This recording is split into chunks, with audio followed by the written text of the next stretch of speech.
Chapter 28. To the City of Light. L.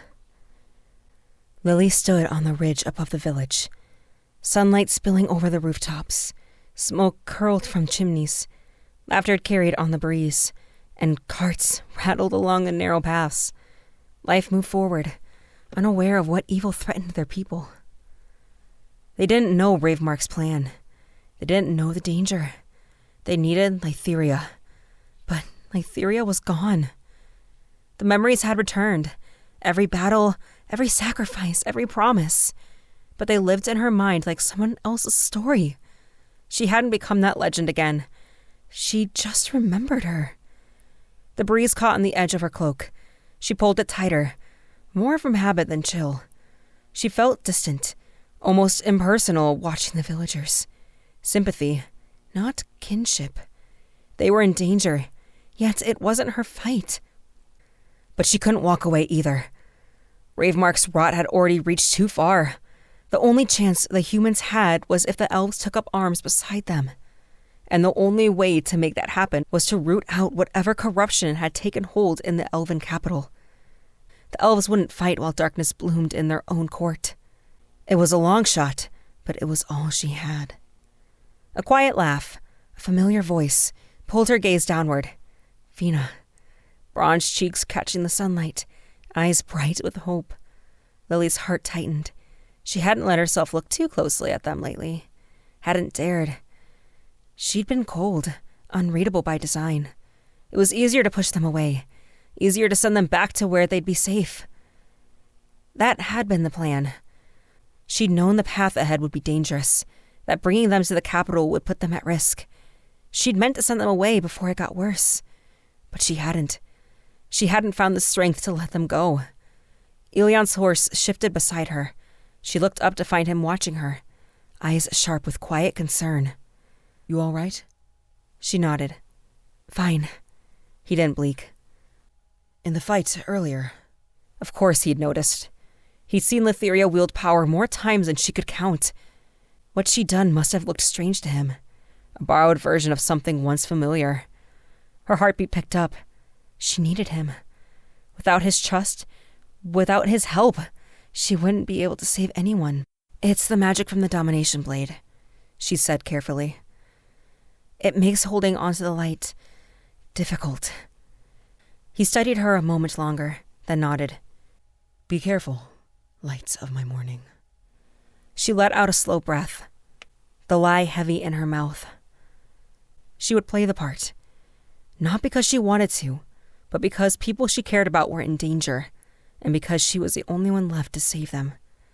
Catching Fina's concerned look, she forced a reassuring smile. Let's go.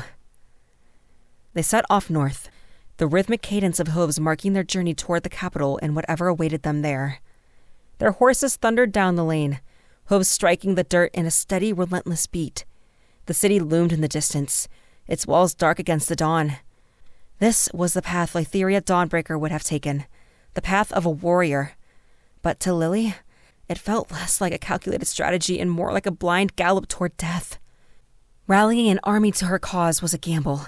In the long history of their people, there had never been an open rebellion against the council. And yet, here she was, spearheading a revolt. How many have turned their cloaks? Into what twisted end? She pushed the thought away, forcing herself to focus on the present. There were only two outcomes. Enough would stand by her, aiding in rooting out the corruption, or they would fall short, and she would meet either the cold embrace of death or the isolation of exile. Her gaze flicked to Ilion, riding beside her, his posture mirroring her own. Straight-backed, unshaken. What have I dragged you into? She blinked, willing away the sting of tears. Her memories told her she should feel something for this man. But as she looked at him, searching for that elusive commotion, she felt nothing. As they neared the city, its grandeur unfurled before them like a masterpiece painted by the gods. Walls of immaculate white stone rose high, punctuated by ruby spires that seemed to pierce the sky. She had almost forgotten about the great clock set into the tallest towers, an advancement the humans lacked. Sunlight dappled the treetops, turning their gold leaf canopy into a shifting tapestry of shimmering treasure. Magical sigils etched deep into the walls, pulsed with a faint glow. Ancient wards that had protected the city for time beyond reckoning. She glanced at the humans riding beside her and saw the wonder in their eyes as the city revealed itself to them, magnificent and otherworldly. And yet, despite its breathtaking beauty, unease coiled in her stomach like a serpent. "Will they let us pass, Elion?" She called over the rhythmic pounding of hooves against the road. Elion turned his head. "Why would they deny the commander entrance to the city? Just keep your cloak tight around you. Your reappearance will cause a commotion." "Ironic," she mused. "I hid among humans, and now they must hide among the elves." But even as the thought passed, a deeper truth settled upon her. She was still hiding too. The realization left her uncertain whether to laugh at the absurdity or feel the weight of heartbreak pressing against her ribs. Elion's words were sound. He was the army's commander, his authority unquestioned. His arrival at the citadel would not be bared, nor would the presence of his companions. The council was likely already in session, as it should be for matters as significant as the opening of the gate. If anything, their arrival would be expedited rather than hindered. And yet, the unease gnawed at her, relentless and unshaken. She couldn't shake the feeling of unseen eyes tracking her every move. Ravemark's spies, no doubt. As they approached the city gates, her heart nearly stopped. The guards, clad in shimmering armor that reflected the city's brilliance, saluted Elion, their gazes sliding over the rest of the company as though they were phantoms. Just as Elion predicted. Yet, nothing eased the shadowy worry that clung to her. "Emergency council meeting. Can you believe it, Commander?" the guard said to Elion. "The first one in over 1,000 years." Elion responded with a whimper of disbelief, but he and Lily knew all too well what had spurred the sudden convening. They pressed on, their mounts' hooves clattering against the white-paved streets, which glinted under the harsh sunlight. The immaculate walls, adorned with wildflowers in full bloom, reflected the sun's brilliance. Yet, for all its splendor, the city felt silent. No one lounged in the parks, sipping wine or basking in the afternoon glow. The streets, once bustling in her memories, now stood eerily vacant. Autumn leaves, a vibrant mix of red and gold, danced in the wind with no audience to admire the descent. As the barracks came into view, Elion pulled his lieutenant aside. "Medowin," he said quietly, "ride quickly to the council hall. Replace the guards at the eastern entrance with men we trust. No banners, no questions. And if any messenger heads towards Ravemark's podium, intercept them. Bring them to the barracks. No exceptions." Medowin nodded, grim-faced. "And Medowin," Elion added, his voice lower still. "Be careful." With a sharp salute, the soldier veered off down a narrow line, disappearing into the city's golden haze. They continued toward the commander's secluded office, hidden behind the barracks. They would attend this abrupt session, but not as mere petitioners. They would go clad in the armor of warriors. Lily glanced back to see Nelrith falling behind, spinning in place, her wide eyes drinking in the towering spires. "It is a masterpiece. There can be nothing so grand in all the lands." She giggled, breathless with wonder. Lily seized her arm and pulled her forward. Now was not the time to lose focus, Nelrith. They entered the barracks, and Fina let out a slow exhale. "Oh, that was amazing," she said, her voice tinged with awe. Ghalen nodded in agreement. "It was quite something." Haldor, however, had already wandered to the weapon racks lining the wall. His fingers brushed over the hilt of a blade before he turned to Elion. "May I?" he asked. Elion barely spared him a glance. "You may borrow a blade, Swordmaster," he said, his tone edged with impatience. "Lytheria and I must prepare. Just please don't destroy anything." Securing her sword in the scabbard at her side, Lily caught her reflection in a nearby mirror. The dignified warrior staring back was the same she'd seen reflected in the river's shimmer in Ilskar. Familiar, yet distant, like a dream. A sudden, piercing pain gripped her, causing her to clench her teeth and grasp her chest. Elion rushed to her side, helping to hold her upright. Eyes wide, he asked, "Lytheria, are you well?" Mustering a weak smile, she responded, It comes and goes. Give me a moment. His gaze remained troubled. We must make haste, but we cannot leave this be. We must visit the temple first. Guyena needs to see your affliction before we face any battle. She shot him a sharp glance, but she knew he was right. Can I fight like this? Fina can handle it, she retorted. Fina ran over to grab her shoulder. We'll need a fire. Could I wield the light through Elion like I did through you and Elgaric? Fina asked. Lily winced. Yes, you should. A salve on a festering wound, Elion said. He put his hand on Lily's forehead. I am grateful for what the human has done for you. But you need a radiant, Lytheria, not a human priest. Elion said. He is right, Fina. We will go to the temple. Gathering the others, she added. We will station a guard outside. Stay here. It will be safer. Lily said. You have to bring me Lytheria. I have felt a pull ever since we entered the city. Fina said. We do not have time. Elion said. It is the heart of my faith.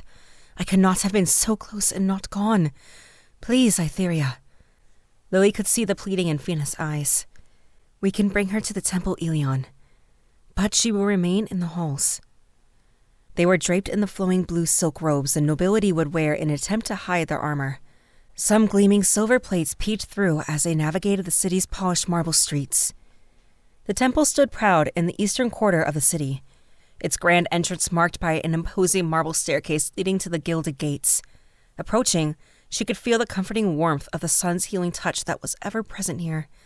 The sanctuary, the house of healing, had cradled Lytheria through weeks of recovery after countless battles. Behind her, she could hear Fina gasp as the light undoubtedly touched her too. They ascended the unguarded steps. Inside, the usual bustle of the Radiance was noticeably absent. Most, it seemed, had been drawn to the council gathering, but Elion was certain Guyena would be here. Her disinterest in political matters was well known. Spotting a Radiant engrossed in a tome, Elion approached. Is a High Radiant within the halls?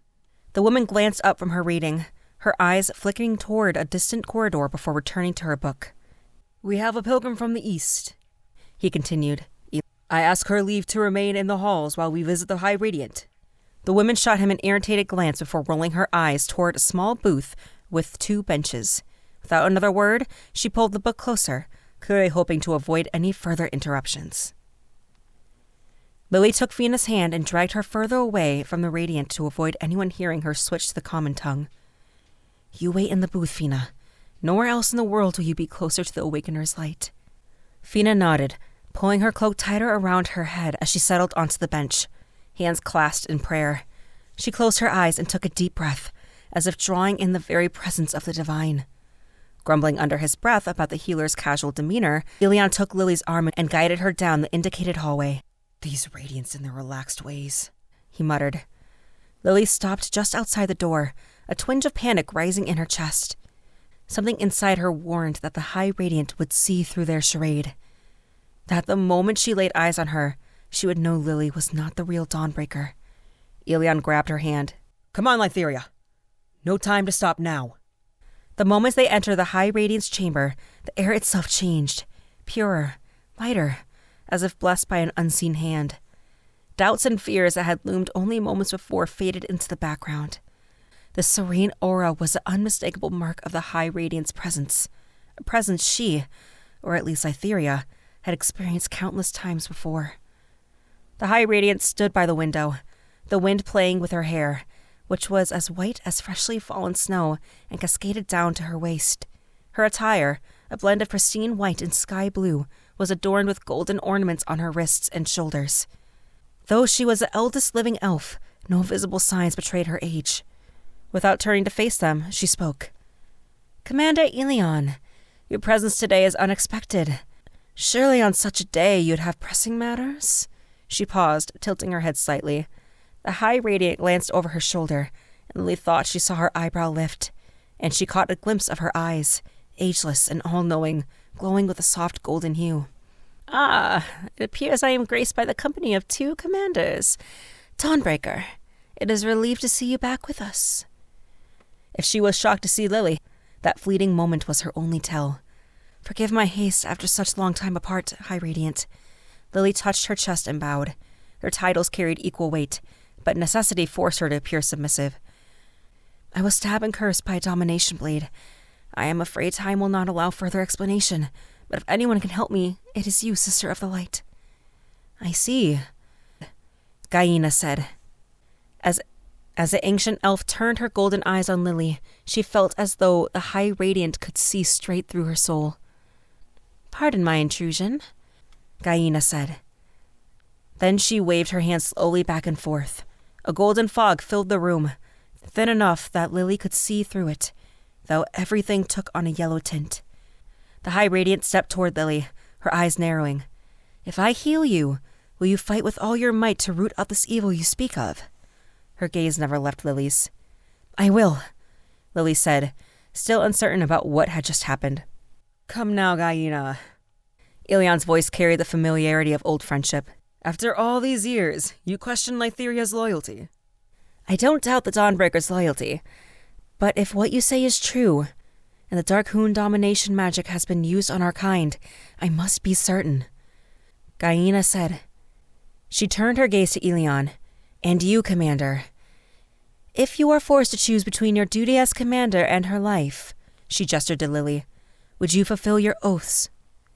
Ilion looked toward Lily, his face contorting with discomfort. Yes, he finally managed. The golden haze around him turned white, then dispersed. Ilion's jaw tightened. It won't come to that. I won't let it. Boundless love, Guyena said, turning back to the window. I won't hold that against you, Ilion.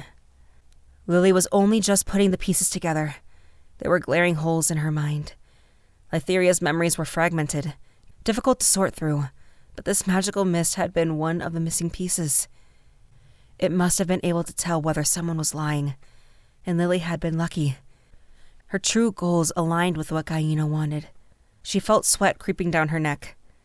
Guyena's expression darkened. She drew near and whispered, The shadows of old loom again. I've sensed their unsettling shift. We will soon be in dire need of the power hiding inside of your body, lest the darkness consumes us all. Guiding Lily to a bed by the window, Guyena urged her to lie down. The silk coverlet was cool against her skin. Guyena sat beside her.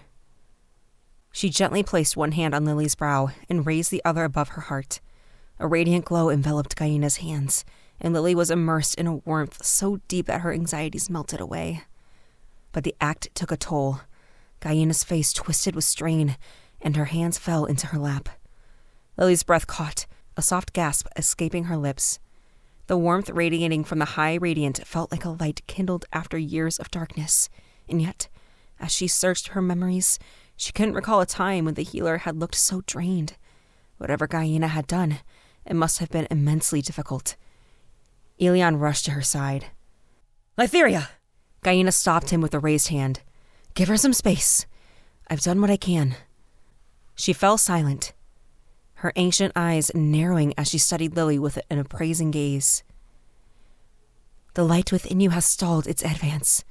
But, she trailed off, her gaze turning back towards the window. It shouldn't have been held back this long without intervention. Another radiant, perhaps?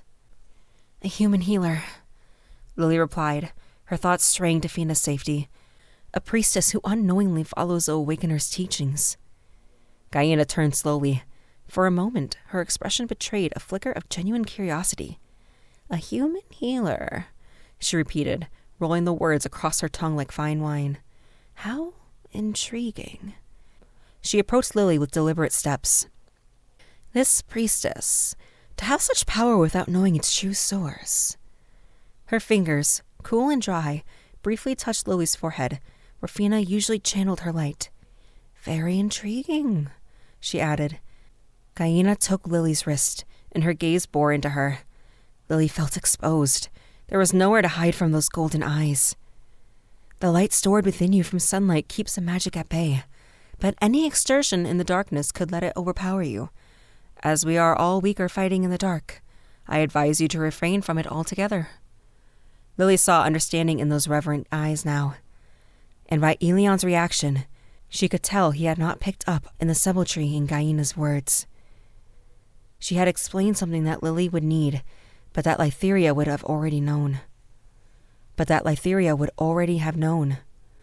She knows. And yet, the High Radiant chose not to expose her. Gaia's hand fell away. Domination blades were meant for the newly dead, to bind souls before they fled the body. The living rarely survived such wounds. Gaia studied Lily with new interest. Your inner light saved you.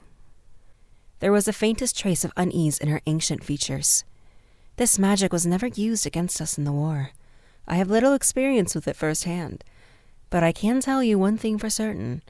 If you cannot learn to control the two powers battling inside your body, it will consume you. It might not be today. It might not be tomorrow. But soon. Her gaze drifted back to the window, to something only she could see across the vast expanse. I could not purge the corruption, she said at last. It is an evil unlike any I have encountered in all my years. But for now, it is contained.